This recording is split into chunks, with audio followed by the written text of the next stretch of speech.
Last Sunday evening, Alaska State Troopers received a report of a single vehicle rollover on Farmers Loop Road. Troopers found that the sole occupant of the vehicle had been ejected and the vehicle landed on top of him. Emergency medical personnel at the scene confirmed that the driver was deceased. Yesterday, the deceased driver and sole occupant of the vehicle was identified as 36-year-old Christopher Bringhurst of Fairbanks. Next of kin have been notified. The Regulatory Commission of Alaska has rejected most of the costs that Alaska Communication Systems had required from the Fairbanks North Star Borough for subscriber list information for use in the borough's 911 system. ACS's original requirement, up to $175,000 for the initial year, was sharply reduced, and the approved tariff will result in the borough paying roughly $275 per year to ACS. From May to November of 2014, ACS had not been providing daily updated name, address, and telephone information changes for those subscribers with new or migrated landline services for E911 services. These updates provide accurate dispatch information to first responders in emergency situations. In January of 2015, ACS filed its proposed tariff with the RCA. The borough filed an objection. The order of approval setting the rate for supplying subscriber list information was handed down by the RCA yesterday. The order establishes that ACS can only charge 4 cents per each initial listing and 6 cents per each updated listing. Borough Mayor Luke Hopkins called it a fair ruling. I certainly was concerned as to how it would come out, but again, I feel this is proper and fair to pay small amounts for updates to their subscribers. So a service provider's subscribers, they have to give us the information, and it costs a small amount, 4 and 6 cents per provider that has to change or new. It's reasonable. When we come back, the city mayor is launching a fundraiser to save the Community Service Patrol from being disbanded. We'll tell you how that's going. Also, and normally we don't advertise lost pets, but this is one time where the situation is very abnormal. We'll explain. Those stories and more when we return. Stay with us. And welcome back. Angela Rodell has been selected to be the new CEO of the Alaska Permanent Fund Corporation. The corporation's board voted unanimously Friday to offer Rodell the job. The corporation says the selection is contingent upon the successful negotiation of a salary and benefits package. Rodell served as a revenue commissioner under Governor Sean Parnell and was one of the 4 finalists to head the corporation. The other candidates were Brian Rogers, Alexander Slivka, and Glenn Cipriano. The previous CEO, Mike Burns, retired this spring due to health concerns and later died. The Fairbanks City Council has postponed an order to rename the Fairbanks Fire Station 1 building after retiring Fire Chief Warren B. Cummings. The Fairbanks City Council postponed voting for the renaming ordinance to January 2016. Mayor John Eberhardt authored the measure. He says his ordinance has been met with concerned opposition from other council members because of a workers' compensation case filed by Chief Cummings. The council is conducting multiple executive sessions regarding the litigation. Cummings served in the Fairbanks Fire Department for 43 years. Eberhardt says he hopes to have the case resolved before the ordinance is postponed again. We had executive sessions advised by our lawyers, and there was a mediation down in Anchorage recently. So there are the pieces of a settlement in place, but it's going to take a few months for all the pieces to come together. You have a number of different insurance companies, you have other issues that have to be sort of put together. Fairbanks Mayor John Eberhardt advocated the importance of the Community Service Patrol program in a fundraising luncheon attended by possible donors. The Downtown Association of Fairbanks manages the program. The association needs approximately $60,000 to keep the CSP going through next year. The Service Patrol responds to reports of intoxication from city police. They find people under the influence and places them into proper care. Mayor Eberhardt states that the city of Fairbanks has benefited from the CSP. The patrol responded to just under 5,000 calls of public intoxication just this year. Eberhardt says he saw the importance of the CSP when the Fairbanks Natives Association started the program using grant funding. The Fairbanks Native Association, I actually worked there at the time. They operated, I think, until 2007, and then it was taken over by the Downtown Association, but it was just a very small area downtown, the downtown core. In April last year, through this partnership I mentioned, we expanded it citywide, 7 days a week, 18 hours a day, so it's much bigger, transports many more people. A Nevada woman visiting Fairbanks who was interviewed earlier this year about her lost dog is back to continue the search. Patty Carmichael has returned after reports of her missing dog Shadow had been sighted recently near Geist Road. Patty has had over 25 reports of shadow sightings and has an extended list of volunteers to come forward to help. She has even been given airline miles to return to Fairbanks, a vehicle to drive, and even a place to stay. With all this help, she is hoping to find Shadow soon. We are very, very confident that we're going to find Shadow. He's still seen. We still find his footprints. We know his prints now. We have a tracker that's helping us out. So it's just a matter of where is he at the exact moment that we need him to be there for one of our volunteers or for me to see him. If you see Shadow, you can call 978-6528. You can get more information on Facebook at the Shadow Search Alaska page. The 19th annual Go Winter Expo starts this weekend. Organizers say they'll have everything you could possibly need for when temperatures reach 40 below. The expo is hosted by KO Productions. The well-established community event is the spot for the latest snow machines, auto start equipment, and winter gear on market.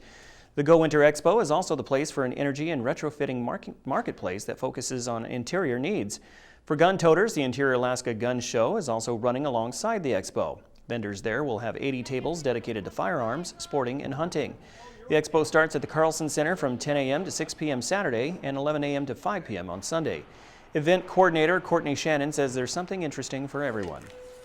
So admission is $5 at the door. Children 12 and under are free. That includes admission to the gun show. And Sunday is free for military with ID. We've got a lot of the favorites as well. You know, Outpost being the sponsor, they're back this year. Compost is back.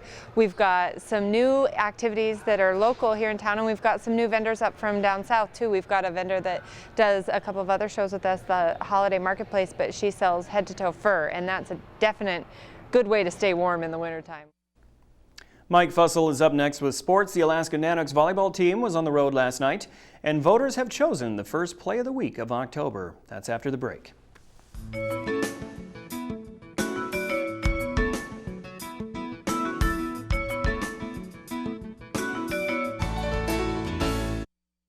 And welcome back, sports fans. Mike Fussell here with your latest local action. A lot of interior athletes are on the road this weekend, and today we'll start in Anchorage. Alaska High School state tennis tournament results have been coming in throughout the day. West Valley's Jared Lees, the player to watch, is still undefeated in the boys' singles as he climbs his way to the championship final. He beat Eli Neslin 7-5 and 6-0 in the semifinals earlier today. Lees has yet to win a state title, so this will be a first if he gets the W in a matchup against South's Joseph Hemry tomorrow afternoon. Several losses sent all interior girls single competitors to the consolation bracket, though. In doubles, Brandon Van Landingham and Brian Ely moved forward after a round one win, but lost in the semifinals. The Wolfpack duo were defeated by Max Haynes and Daniel Ogden from Chugiak in 2 sets. They can still grab the third place spot, though. But check back tomorrow for results at 6. And the Alaska Nanooks volleyball team went down to Central Washington University in an effort to tame the Wildcats. Going into the game, the Nanooks had tallied back-to-back wins, and Sam Hartoon was crowned with a GNAC honors. Alaska took a 5-1 lead early in set 1. The Nanooks would hold that position until Central Washington closed in for the upper hand at 18-17. The Nooks would take the lead again, but the Wildcats scored 6 of the last 8 points and took set 1 25-22.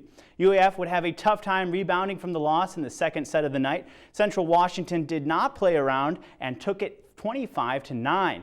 And the Wildcats surfed that wave of momentum through the final set with a 25-14 score. The Nanooks get swept and lose 3-0. Their record now stands at 2-12 overall. Alaska will try to get things back in order against Northwest Nazarene this Saturday in Idaho.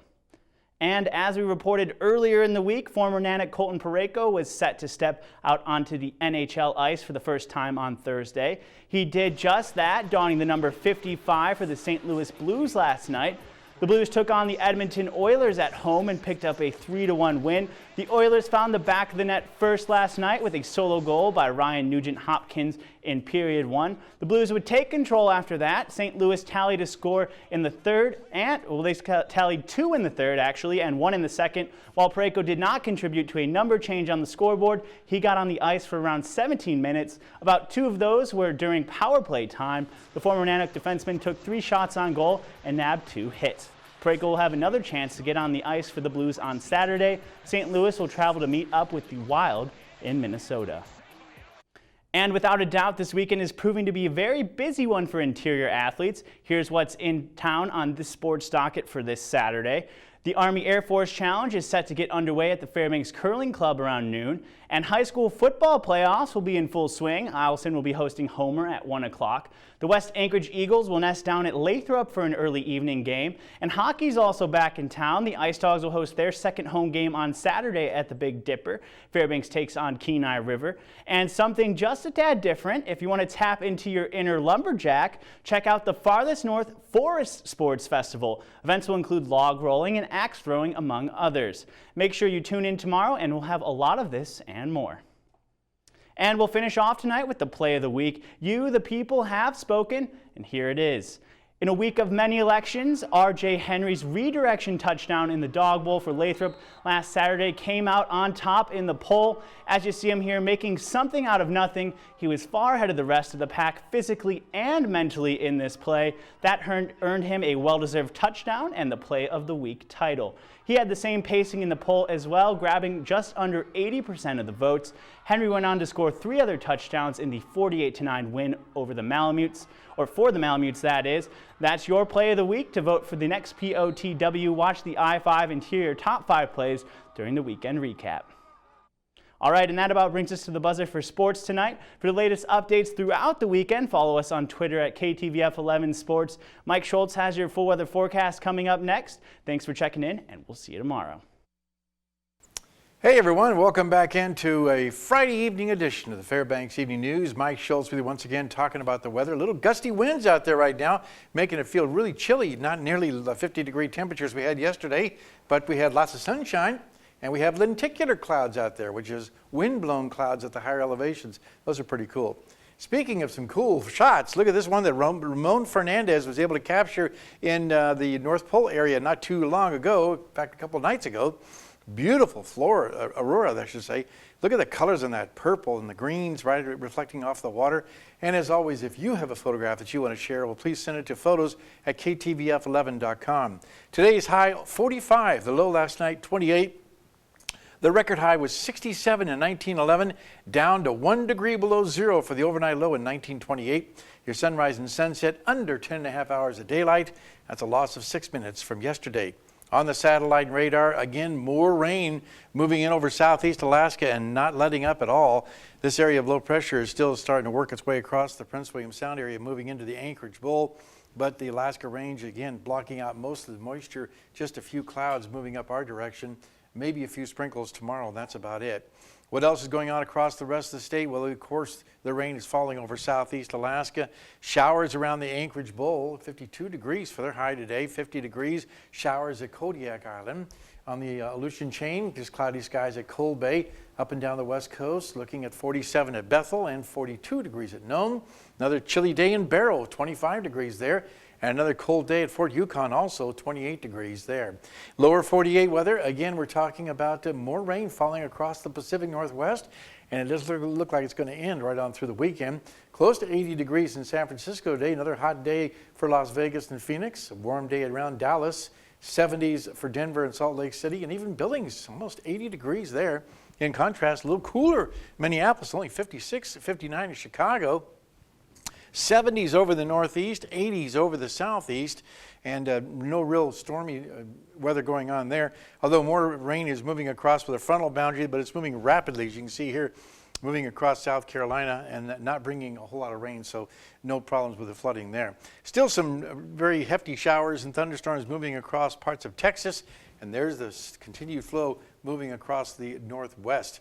And that means tomorrow they're looking for really heavy rain across all of the northwest in response to an old hurricane, or actually tropical storm that was in the Hawaii area and moved rapidly to the northeast. Very unusual situation. The newest jet stream is calling for a big dive down to the south, which means cold air moving right on down to the south, bringing showers across the Great Lakes, but the rest of the country will stay warm and dry once again. Okay, as far as our kids' weather, well, today we have a weather fact for you. And the weather fact is in 1903, New York City, New York had more than 11 inches of rain in a 24-hour period, causing widespread flooding, as you would well imagine. As always, thanks to Mount McKinley Bank for sponsoring our kids' weather. And next week, we'll be visiting with the kids from Mrs. Lewis's class at Crawford Elementary School. Here's your forecast for the Alaska area for tomorrow for the northern sections. Cloudy skies at Barrow, isolated showers for Nome, and just partly cloudy skies in the Fort Yukon area. Here in the interior, we'll be looking at, for the most part, isolated showers for Fairbanks and Healy. Some snow showers are possible from Delta east tomorrow, maybe even accumulation of 1 or 2 inches in the eastern sections. Over southeast Alaska, more heavy rain expected and more strong winds gusting as high as 60 miles an hour. While over the southwest part of the state, rain for Cold Bay. Rain is also likely at Kodiak and just cloudy skies at Bethel. And down around the Anchorage Bowl, looking at showers likely for Anchorage and Homer with rain in Valdez. And our forecast for the remainder of the night, not too bad. We'll still have those gusty winds, but increasing clouds and cooler. And there's a pretty good chance of auroras if the clouds will stay out of the way. We should see some really good aurora shows again tonight. 30 degrees for the overnight low. Tomorrow's forecast, cloudy skies, a few isolated afternoon showers, 45. And the extended forecast, not looking for any chance of precipitation until Wednesday, and that'll be mixed rain and snow possibly, but again, no real strong storms expected. Overnight lows will continue to be right there around the 30-degree mark, with daytime highs right around 40 degrees. And this weekend is not too bad, though. Looks like things are pretty good for anything you want to do outside. We'll take it. Thank you, Mike. That'll wrap up this edition of the Fairbanks Evening News. We are glad you could join us. Tonight on NBC Nightly News, despite controversial comments, Republican presidential candidate Ben Carson is still surging in the polls. That's up next with Lester Holt. And there's still time to donate to the Coat Drive. Drop off extra winter apparel at West Madden's new office on Gaffney or in North Pole. You can also make donations at the KTVF business office on 7th Avenue behind Wells Fargo Bank. All right, from all of us here at the News Center, have a great night. Good night.